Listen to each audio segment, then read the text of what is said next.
Hello everyone, Jolene here from Bookworm Adventure Girl. Welcome back. I hope that you are all doing well.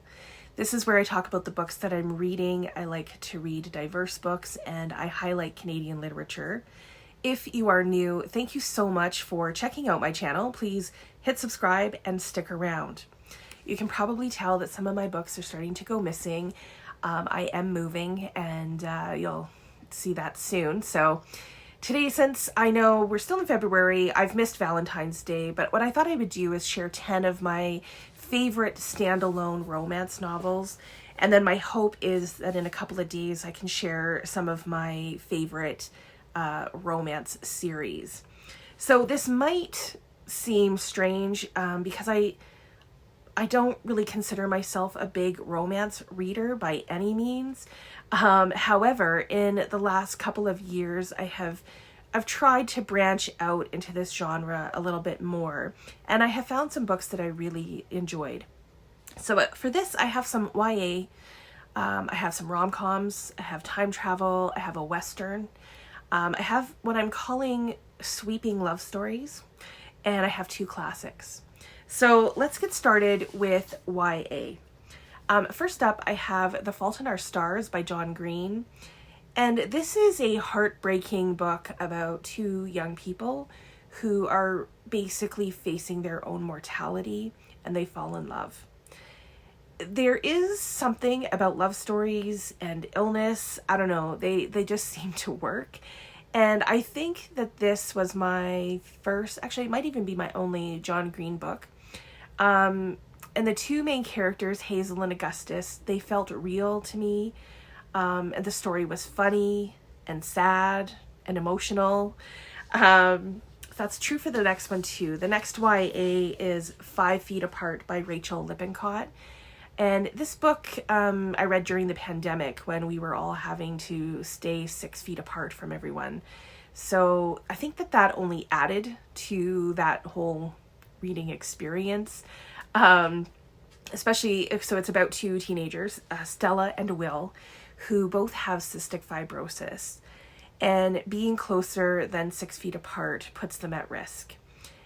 And as much as I liked Stella and Will, the character that really stole my heart is Stella's best friend, Poe. I think Poe is one of the best supporting characters in a novel that I've read in a long time, and I adored him. So both of these books have also been made into films, which I thought, I've seen them both, and I thought that they were pretty good as well, so that's also something worth checking out. So next up I have some rom-coms, and this is more of what I've been reading, I would say, in the romance genre, more recently. And I love rom-com movies, I love the witty banter, I like a bit of humor, but also like a believable story with substance. And I would say that that's true for both of these. So first is The Flatshare by Beth O'Leary.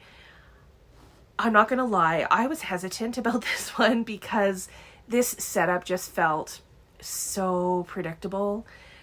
Leon works nights and he's looking to make some extra cash, so he rents out his flat.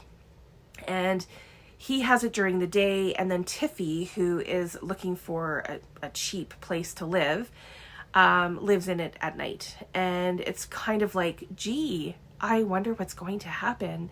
And yes, what you think is going to happen happens. But I have to say that I really enjoyed the ride and how we got there. The main characters don't actually meet for a while, and so that buildup is done really well. And their relationship helps both of them grow as individuals and emotionally. And, I was there for it. I thought it was well done. So next up is Beach Read by Emily Henry. And this was the first book that I read by Emily Henry. And I loved it. And I thought I might have found a new favorite author, especially in the romance genre, which was interesting. But the jury is still out on that because I haven't found her other books quite as enjoyable. Now, I've liked some of them, and I am holding out hope for Funny Story. because I haven't read that one yet. And then her newest book, which is coming out this year, Great Big Beautiful Life. So we'll see. Beach Read had the banter and humor. It was a feel-good book for me, while still feeling real. The two main characters, there's another Augustus in this, and January, they're both writers, and they write different genres. And they make a bet, and they have to write in the other person's genre.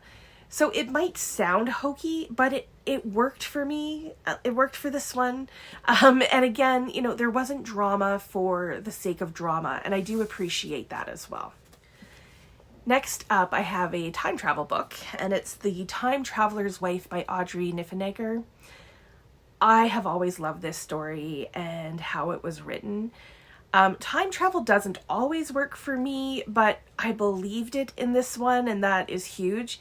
So this is about Claire and Henry time travels, and he goes back to significant times in his life. So he visits Claire when she's quite young, and he sees his parents, and he even travels to the future.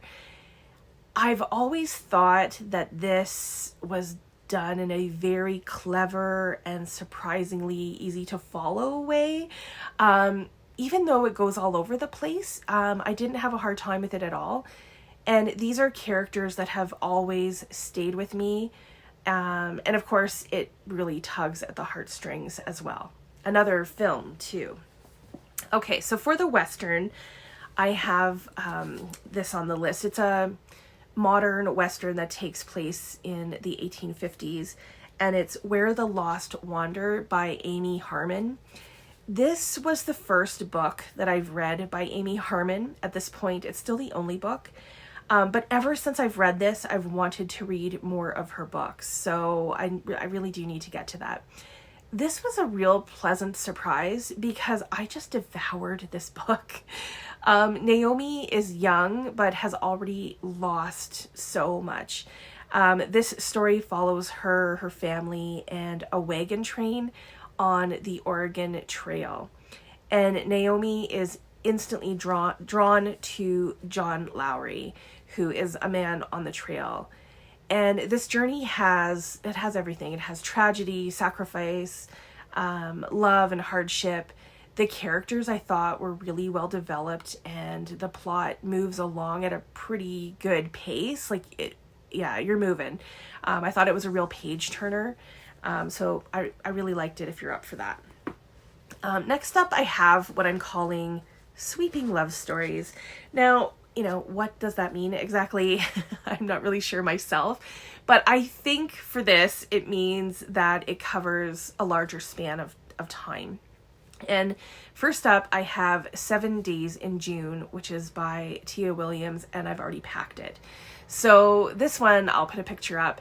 I put it in this category because although it only covers 7 days, the relationship spans a long time, because it's really a second chance trope.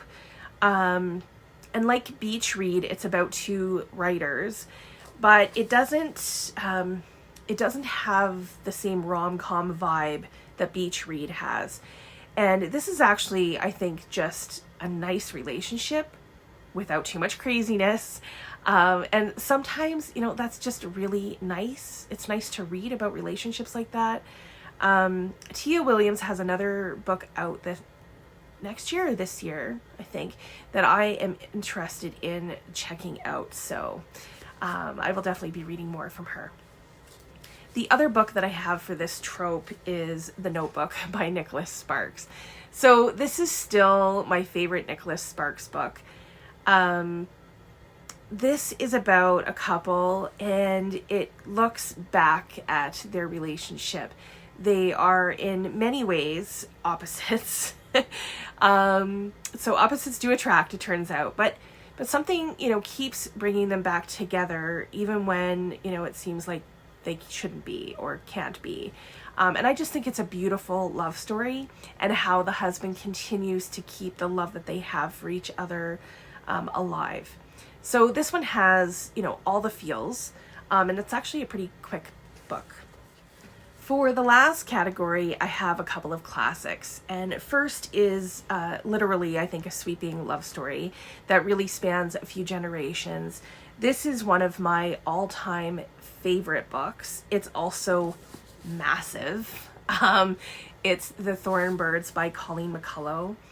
This is a book that has setting, characters, plot, story, emotion, and when I was reading it, it just felt like I lived through every part of this book with the characters. It follows the Cleary family for several decades in Australia through trials and triumphs, and of course it has the infamous unrequited love between Maggie, who is the only daughter in the Cleary family, and a priest, Ralph de Brickazar. This is just, it's a fantastic read, and I loved it. And last, but certainly not least, I have to include Pride and Prejudice by Jane Austen. I probably don't have to say too much about this. It is a classic for a reason, but after finishing this book, I immediately had a fondness for it. I loved how clever it was, especially in how it used humor. And I really wasn't expecting that at all. Like, it was such a surprise. And this remains my favorite Austen novel and is still one of my favorite books of all time as well. So for, someone who isn't really a huge romance reader, these are 10 romance books that I have really, really enjoyed. Some of them are my faves. So please let me know if you have read any of these, or if you have any standalone romances that you would either recommend or that you have just, loved.